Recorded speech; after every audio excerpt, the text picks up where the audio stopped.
friends, would you still have room for me? Making the way for you and your dear old family tree. Phil Judd and myself started the band in Auckland. He was at art school, and I was sort of gravitating towards all those guys because they looked interesting. It was the combination and chemistry that made it work, and then we had a good team of people around us that we could just kind of get to join in and help out. I'm just a country boy, can't you see that I'm still green? Raising finance for the day we meet. Eddie Rayner, who was our keyboard player, was known for dropping clangers, and he said in the press that he'd been in a band 5 years earlier that had been doing what Skyhooks were doing now. So they were so intrigued, particularly Red, Simons and Gudinski. The two of them came and saw us play. Loved it, I suppose. I mean, Michael certainly wanted to sign us straight away. The rats are crawling up me back. It can only mean you're never coming back. But I still think of you when I love. I'd always looked for bands that were unique, ahead of their time, individual and eccentric, and Split Enz were every bit of that. We invited them to come down and do a Skyhooks show in Melbourne, and they got booed off the stage. And like everyone in my office that was there is going, "Are you sure we want to sign this band?" I've always believed that any reaction is better than none, so I still went ahead and signed them that night.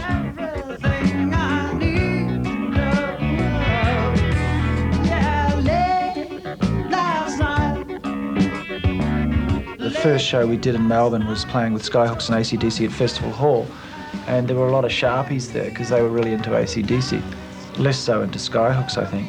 And in fact, years later, Magda Zubanski, who I admire greatly as a comedian, she said to me that she was there, and she was a Sharpie, and she booed along with everybody.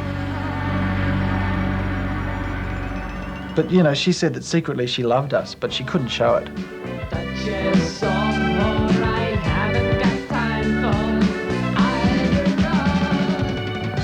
I think Michael profoundly misunderstood us, though. He thought we were the next Skyhooks. They mostly thought that I thought they were just another Skyhooks. And look, in a sense, they were a bit of a Skyhooks in the sense that they were bizarre, colourful and unique, but they were very much deeper and very much more artistic.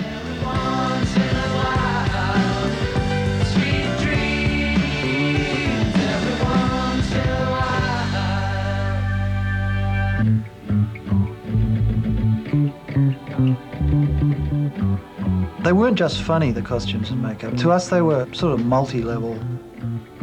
There were certainly elements of amusement and musical and clown-like aspects, but there were also dark, twisted, sort of odd, you know, like when you give a middle-class Christian boy a tab of acid and sort of ask him to write down what he sees. It would probably bear some relationship to what we looked like.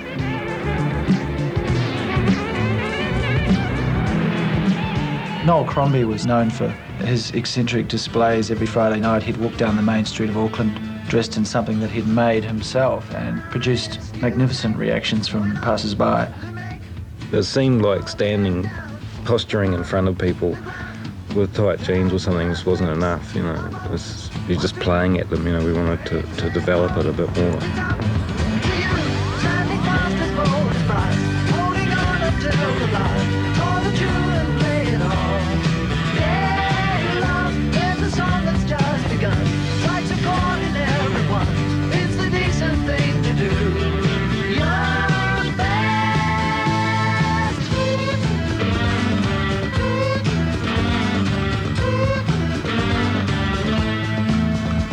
My father was a Rotarian. He was fined for having a son who looked like me.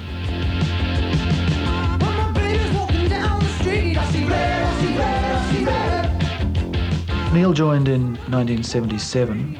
It was the year punk exploded onto the world scene. And the year I joined Split Enz, plucked from being a hospital orderly to recording my first album in London.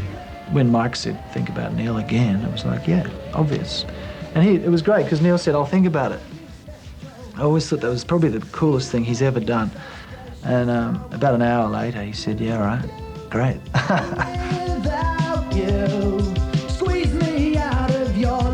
England was tough for the Ends, but when they came back to Australia, they were bigger than ever.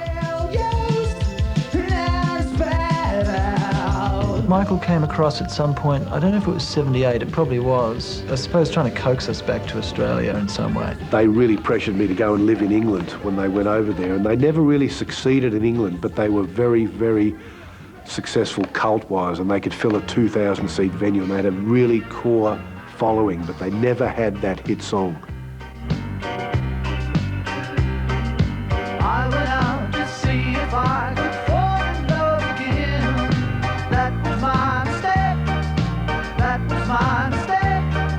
He figured that we'd do well back in Australia and that there was an audience there just waiting for us, and there was. You know, we filled rooms straight away and everybody was benefiting. My mistake. When all I needed was a friend to make me stop and think again, to pull me up. I remember one time when they were trying to sort of like cut costs, get rid of bands that weren't doing so well.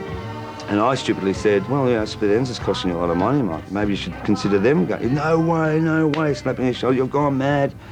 And bugging me dead, I mean, like 4 or 5 months later, Split Enz brings out their album and like the biggest album they'd ever had and became like bang bang. When I heard the True Colours Split Enz album, and I sat in the studio and heard the whole album, and the album was unbelievable. In fact, it was so unbelievable that I turned around to them and I said, look, this is a fantastic album, but I don't know what the first single is. Got you.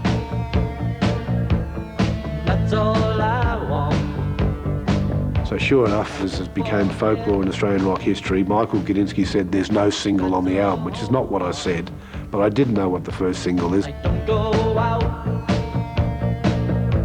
I'm more of a 2-3 listen person, and after listening to the Split Enz album, of course, I Got You was one of the biggest hits Mushrooms ever had and the biggest single Split Enz ever had.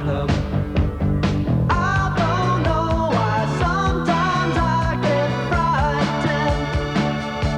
frightened. Sometimes hits are flukes or they're not what you expect, but in this case, I think we all had an expectation for that song. Well, there were a number of factors, I suppose, why True Colours was as big as it was. One was FM radio was just starting at that stage and it was begging for material like that, so it got enormous exposure and not just one song was played off the album at that stage. The other thing that I think has to be said is that Neil Finn, as a songwriter, really hit his straps by the time he got to this, and it's evident from the success of the album.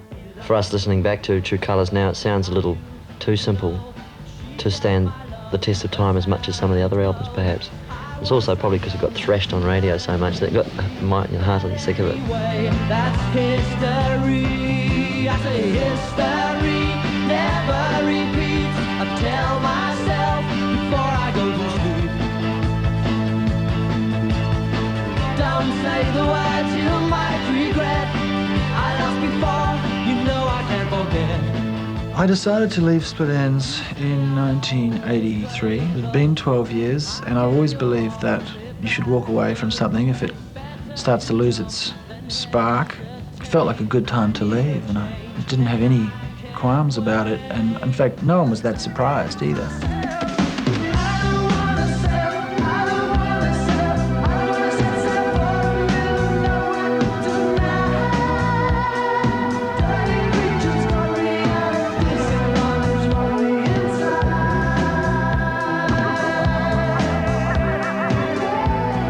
The fact of the matter is that I have never been in another band. As much as I've loved playing with Split Enz and it's been a fantastic education for me and a great experience, I just felt like as a person I needed a change.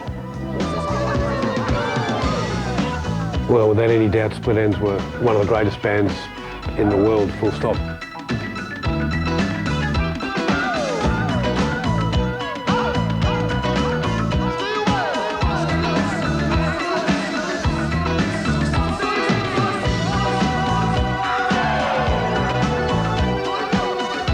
I had a management that were pushing me into more like a pop thing.